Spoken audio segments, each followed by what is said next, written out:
The other big issue is the border and all of the problems there. A lot of people accusing President Biden of being very soft on the border, but I want to play a clip right now of something he said back in 1989, folks. Listen to this.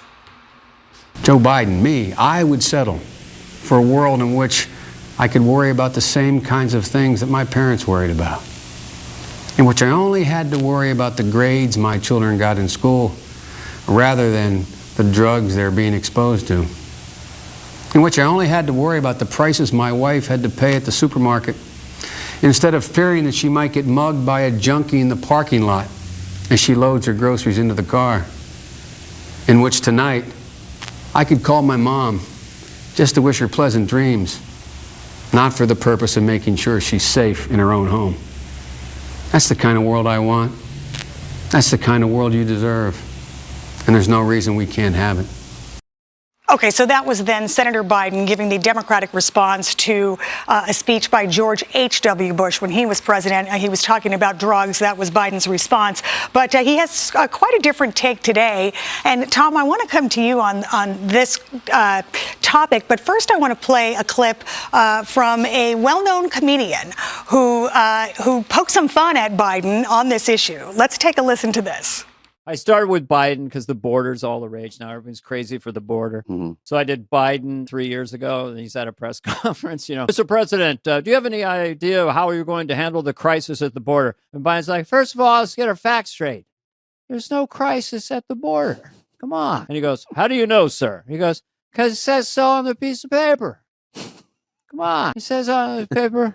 Says the paper right there. And then recently, everyone wants to close the border. Everyone's screaming. Biden's up there. I'll close the border harder than anyone's ever closed the border. I know how to close borders. Come on, Jack. And the press is like, but last time, get your facts straight. I'll beat you the hell out of you. Will your dog pays phone his shoulder? Come on, let's do some push-ups. I'll close the border like nobody's ever closed it. The border patrol, the border can't believe it's not butter. That's a good ending. All right, if that's Dana Carvey, of course. We all love him. He does a very funny Biden. And Tom, you're a comedian as well, and I know you do a deadpan Biden. Do audiences take? There you go.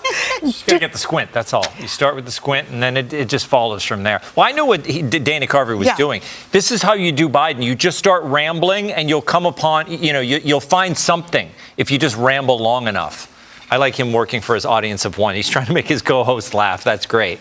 Love that. But yeah, Biden, it's interesting. He's not even real. Look at him from the 70s, or that was the 80s, that was right? The 89. Yeah, it had a 70s look to it. But he was a completely different person. The Democratic Party was a completely different party. This guy has been in politics he has just been talking for decades and decades. He doesn't even know what he's saying at this point. But, it doesn't matter because he's never been consistent. He's done whatever he, is going to get him elected.